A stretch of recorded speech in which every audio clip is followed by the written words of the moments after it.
அஸ்ஸலாமு அலைக்கும். Hi friends, welcome to my channel. இன்றைக்கு வந்து உங்களுக்கு ஈஸியான முறையில் இந்த சாக்லேட் கேக் கொண்டு செய்து காட்டிக்கிறேன். வீடியோ முழுமையாக ஸ்கிப் பண்ணாமல் பாருங்கள்.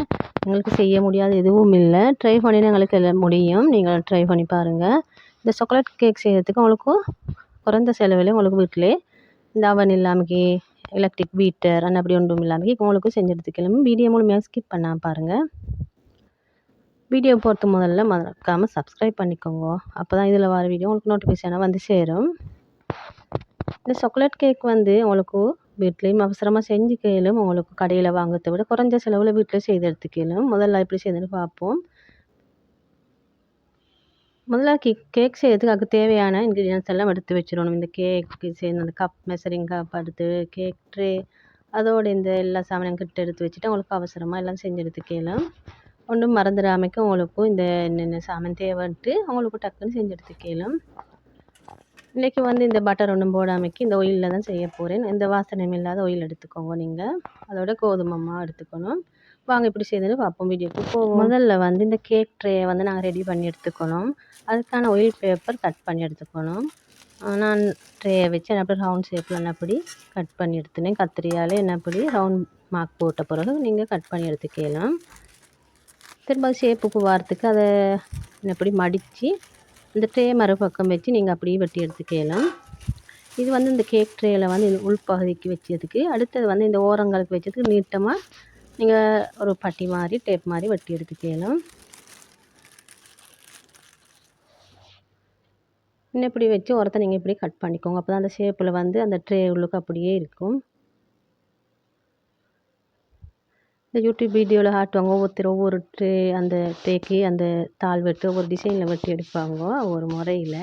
எனக்கு தெரிஞ்ச முறை நான் இப்படி வெட்டி எடுத்துட்டேன். வெட்டி எடுத்த பிறகு இப்போ இந்த ட்ரேக்கு வந்து நாங்கள் பட்டர் இல்லாட்டி ஆயில் பூசிக்கணும். அப்போ பட்டர் கொஞ்சம் மிஞ்சி அதைத்தான் நான் பூசி எடுத்துட்டேன். உங்களுக்கு இல்லாட்டி ஆயில் பூசி அதில் இந்த மாவை போட்டு டஸ்ட் பண்ணி எங்களுக்கு எடுத்துக்கலும். இப்போ நல்லா ஆயில் பட்டர் பூசின பிறகு நீங்கள் அதுக்கு மேலே ட்ரே இந்த ஆயில் பேப்பரை போட்டுற வேண்டியதுதான்.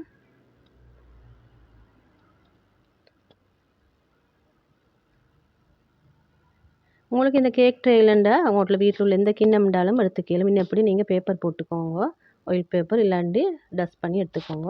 இதை அப்படி ஓரமாக வச்சுட்டு நாங்கள் இப்போ கேக் பேட்டர் ரெடி பண்ணுவோம். ஒரு மிக்ஸி ஜார் எடுத்துக்கோங்க. இன்றைக்கி இந்த எலக்ட்ரிக் பீட்டர் இல்லாமல் ஒரு மிக்ஸி ஜார் எடுத்துக்கோங்க. அதோடைய வந்து நான் 2 நாட்டு முட்டை சேர்த்துட்டேன். உங்களுக்கு இது ஃப்ரிட்ஜிலேருந்து எடுத்து வச்சுருந்தாலும் பரவாயில்லை. நான் இது வெளியில் இருந்ததால் இது புதிய முட்டைனத்தால் அதுலேயும் சேர்த்துட்டேன்.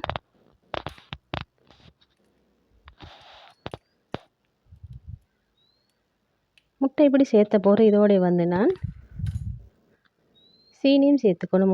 இனிப்புக்கு எப்போ நீங்கள் சீனி சேர்த்துக்கலாம். நான் வந்து இன்றைக்கி இந்த சுகர் சேர்த்துனேன். சிவப்பு சீனி உண்டு மாதிரி தான் சேர்த்துனேன். அதோடைய வந்து இந்த ஆயில் ரீஃபைண்ட் ஆயிலுக்கு சேர்த்துக்கோங்க. நான் கோன் ஆயில் தான் சேர்த்துட்டேன். இது அளவில் நான் டிஸ்கிரிப்ஷனில் தரேன். நீங்கள் அதை அளவாக பார்த்து அதே மாதிரி செஞ்சால் உங்களுக்கு கேக் நல்லா அழகாக வரும். அதோட வெனிலா ஒரு 1/4 டீஸ்பூன் மாதிரி ஊற்றினேன். ஒரு பிஞ்ச் அளவு நான் உப்பும் போட்டுருந்தேன். உங்களுக்கு உப்பு தண்ணி இல்லாட்டி உப்புத்தூள் போட்டுக்கலாம். இப்போ இதை நான் வந்து மிக்சியில் நல்லா அடித்து எடுத்துக்க போகிறேன். நீங்கள் பல்ஸ் முறையில் அப்படி விட்டு விட்டு அடித்தா உங்களுக்கு நல்ல அளவாக அடிபட்டு வரும். உங்களுக்கு இது ஹேண்ட் பீட்டர் கையாலேயும் அடித்து எடுத்துக்கணும். கொஞ்சம் நேரம் அதை அடிக்கணும். அதால் நான் இல்லை இந்த மிக்ஸி ஜாரில் போட்டு அவசரமாக அடித்து எடுத்துட்டேன். அடித்து எடுத்த பிறகு இப்படி தான் இருந்துச்சு. இப்போ இதை வந்து நான் அப்படியே வச்சுட்டு இப்போ ட்ரை இன்க்ரீடியன்ஸ் ரெடி பண்ணணும். நான் இன்றைக்கி கோதுமை மாவில் தான் செய்ய போகிறேன். இதுக்கு கோதுமை அரைச்செடுக்கிறதுக்கு ஒரு வடி எடுத்துக்கோங்க. என்னப்படி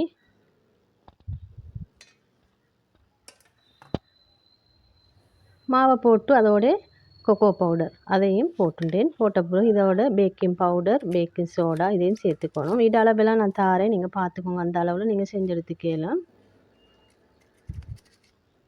வீட்டில் நாங்கள் கேக் செஞ்சு கொடுத்த பிள்ளைகள் எல்லாம் போதும் போதும்னு சாப்பிடுவாங்க. நீங்கள் இந்த பேக்கிங் பவுடர் பேக்கிங் சோடா பாய்க்கிறதா இருந்தால் நல்லா புதியதை எடுத்துக்கோங்க. ஏன்னா டேட் பிந்தினதுகள் பழையதாக இருந்தால் அந்த கேக் வந்து நல்லா பல்ஃபியாக வராது. இதெல்லாம் கட்டி எதுவும் இல்லாமல் நல்லா அரைச்சி எடுத்துக்கணும்.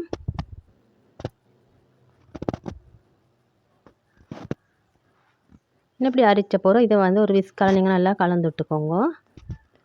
அந்த cocoa powder baking powder, soda இதெல்லாம் கலந்துட்டுக்குவோம் நல்லா எல்லோடு.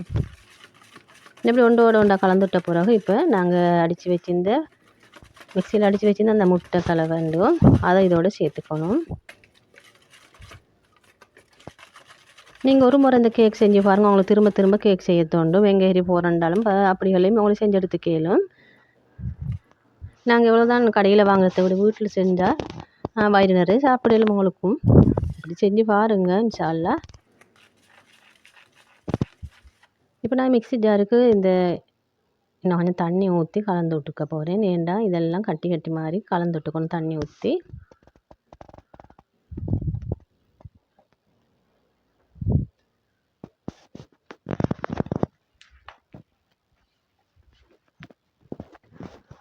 நான் இன்றைக்கி இந்த பால் ஒன்றும் சேர்க்காமக்கி இந்த தண்ணி தான் ஊற்றி நார்மல் தண்ணி இதை போட்டு இந்த நல்லா கலந்து விட்டுக்கணும்.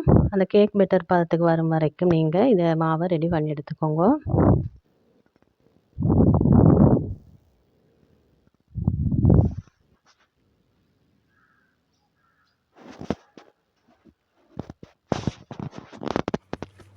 இதை ஊற்றி நீங்கள் அந்த விஸ்காலே நல்லா கலந்து விட்டுக்கணும். மாவெல்லாம் நல்லா கலந்து வரணும்.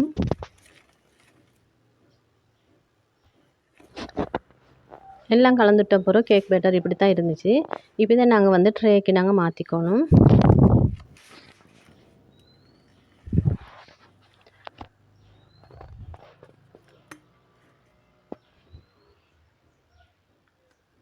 ட்ரேக்கு இன்னப்படி ஊற்றுற டைமுக்கு இது இன்னப்படி மடிப்பாக விழணும். அப்போ தான் இந்த கேக் பேட்டர் சரியான ஒரு கன்சிஸ்டன்சியில் இருக்குது. அப்போ இதை நீங்கள் இப்படி ஊற்றின போகிறோம். நாங்கள் இது நல்லா டப் பண்ணிக்கணும். ஒரு குச்சி இருந்தால் இது நல்லா கீரல் போட்டுக்கும். அப்போ தான் அந்த பல்ஸ் இருந்தால் அந்த ஹோல்சேல் ஒன்று இல்லாமல் அந்த கேக் நல்லா ஃப்ளஃபியாக வரும் உங்களுக்கு.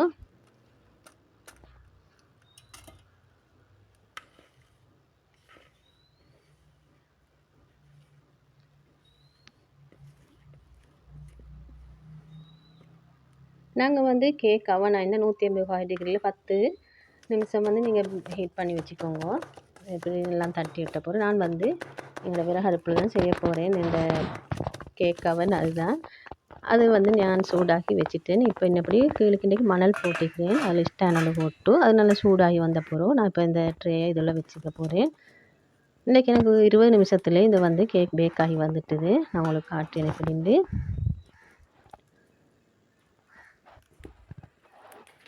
அது பேக் ஆகும் வரைக்கும் நான் இந்த க்ரீம் ஒன்று ரெடி பண்ண போகிறேன். இந்த எக்ஸ்ட்ரா பட்டர் எடுத்துட்டேன்.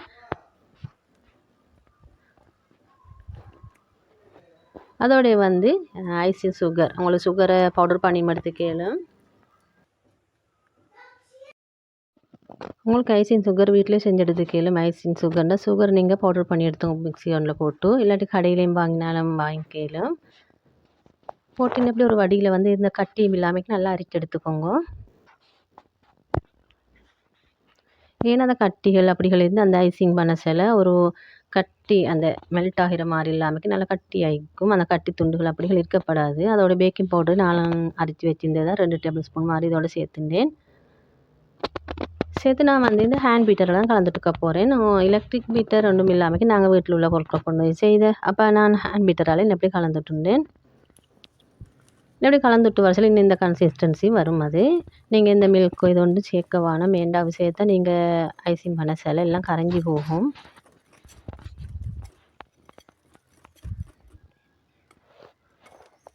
நாங்கள் இவ்வளோதான் கடையில் வாங்கினாலும் வீட்டில் செய்தது போல் வருமா அந்த வயிறு நிறைய சாப்பிட்ற பிள்ளைகளுக்கு போதும் இந்த வகையில் கொடுக்க டைமுக்கு. இப்போ எங்களோட கேக் பேக் ஆகிட்டுது. எங்களோட விறகு அடுப்பில் தான் இது. இப்போ அதை அப்படி நான் எடுத்து ஆற வச்சுக்க போகிறேன். ஆறின பிறகு இதில் ஐசிங் பண்ணணும். ஏன்னா சூட்டோட மட்டும் ஐசிங் செஞ்சிட வேணாம். அப்படியெல்லாம் உருகி போய்த்திரும் கரைஞ்சி. இப்போ இதை ஆற வச்சதுக்கு நான் இந்த ட்ரேலேருந்து வெளியே எடுத்துட்டேன். எடுத்து ஒரு பிளேட்டில் தான் இது வச்ச போகிறேன். ஏன்டா இந்த கேக் ஸ்டாண்ட் அந்த ரொட்டேட் பண்ணி செய்கிற ஸ்டாண்ட் இல்லை. அப்போ இந்த பிளேட் ஒன்றில் இப்படி வச்சுக்கலாம் உங்களுக்கும். அதுலேருந்து இந்த கேக் பெட்டர் பண்ண அந்த ஆயில் பேப்பர் இருந்தோம் அதை நான் எப்படி ரிமூவ் பண்ணிட்டு இதை ஆற வச்சுட்டேன். இது ஆறும் வரைக்கும் ஒரு மந்த்தில் மட்டும் ஆறணும். அது வரைக்கும் நான் இதை கொஞ்சம் ஃப்ரீசரில் வச்சாமைக்கு நார்மலில் வச்சு எடுத்துட்டு அப்போ அவசரமாக ஆறிடும். இது ஆறின பிறகு நான் இந்த மேல் போர்ஷனை கட் பண்ணி எடுத்துக்கணும். அப்போ தான் எங்களுக்கு அந்த ஐசிங் பண்ணுறதுக்கு லேசி. நானும் இதே தான் முதல் தடவை ஐசிங் பண்ணினேன். பரவாயில்ல, நல்லா வந்துச்சு. நீங்களும் ட்ரை பண்ணி பாருங்கள். எங்களால் முடியாத எதுவும் இல்லை. நாங்கள் நினைச்ச செஞ்சு பார்க்கையில முடியும். முடியாதுன்னு தெரியா போனால் ஒன்றுமே தெரிய கடைசி வரைக்குமே. இப்போ இதை ஆறிட்டு இப்போ இதை நான் வந்து மேற்பகுதி இப்படி கட் பண்ணி எடுத்துக்க போகிறேன். நாங்கள் சுகர் சிரப்பு ரெடி பண்ணணும். சுகர் சிரப்புண்டா அந்த சீனியும் தண்ணியும் போட்டு கொஞ்சம் கரைச்சி எடுத்துக்கோங்க. பெரியது ஒன்று வேலை ஒன்றும் இல்லாது.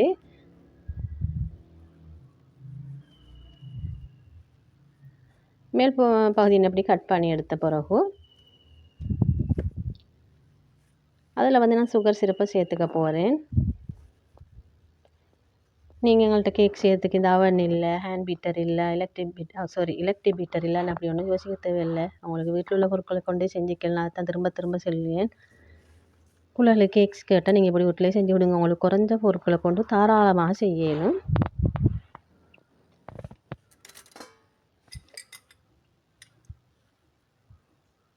இன்னும் இப்படி இதோட சுகர் சிரப்பை சேர்த்த பிறகு அதுக்கு மேலே தான் கிரீம் ஊற்ற போகிறேன். இந்த சுகர் சிரப் சேர்க்குறது வந்து இந்த கேக் வந்து நல்ல மாய்ஸ்டாக இருக்கிற வேண்டியது தான்.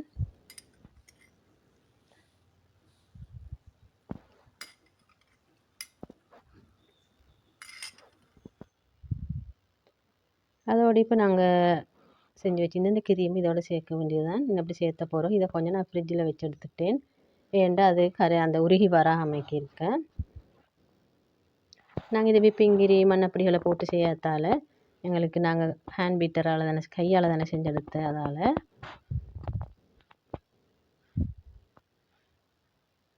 இதுக்கு மேலே நான் சாக்லேட்டையும் கொஞ்சம் கட் பண்ணி போட்டுருந்தேன். அப்போ கொஞ்சம் இன்னும் கொஞ்சம் பார்க்குறதுக்கு கொஞ்சம் அழகாகும். அப்போ இருக்குன்ட்டு இப்படி இந்த பிளேட்டை நான் ரொட்டேட் பண்ணிட்டேன். இன்னப்படி ஒரு ஸ்பூனை வச்சு ரவுண்டுக்கும் அப்படி கவர் பண்ணி அதாலே இன்னப்படி க்ரீம் எல்லாம் பூசி எடுத்துட்டேன். நானும் இது முதல் தடவை செஞ்சேன். உண்மையில் நல்லா வந்துச்சு. நீங்களும் ட்ரை பண்ணுங்க இன்ஷா அல்லாஹ்.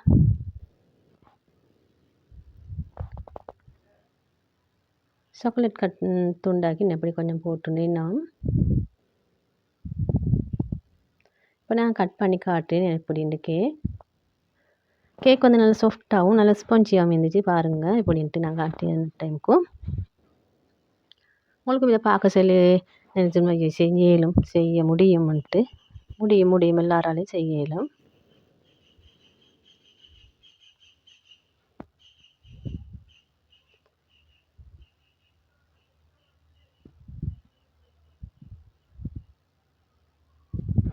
இப்போ இதை நான் வந்து ஒரு ஸ்பூனால் கட் பண்ணி காட்டினேன் எப்படின்ட்டு. அந்த நல்லா சாஃப்டாக அந்த கேக் இருந்துச்சு. நீங்களும் இன்ஷா அல்லாஹ் ட்ரை பண்ணுங்கள்.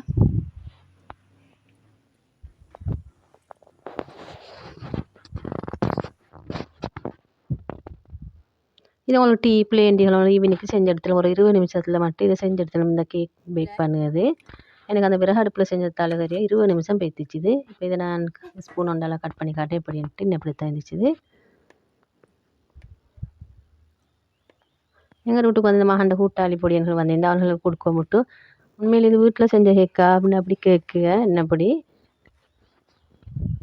சின்னாலும் நம்ப மாட்டாங்கோ. அன்னப்படி தான் இருந்துச்சு. உண்மையில் கடையில் வாங்குறதுக்கு மட்டும் நல்லா டேஸ்ட்டாகவும் ஒரு ஹெல்த்தியான கேக் அமைச்சுன்னா நாங்கள் வீட்டில் செய்கிறதால. இன்னும் ஒரு வீடியோவில் சந்திக்கும் வரை தேங்க்ஸ். இந்த வீடியோ பிடிச்சிருக்குன்னு நினைக்கிறேன். மறக்காமல் லைக் பண்ணிக்கோங்க, மறக்காமல் சப்ஸ்கிரைப் பண்ணிக்கோங்க.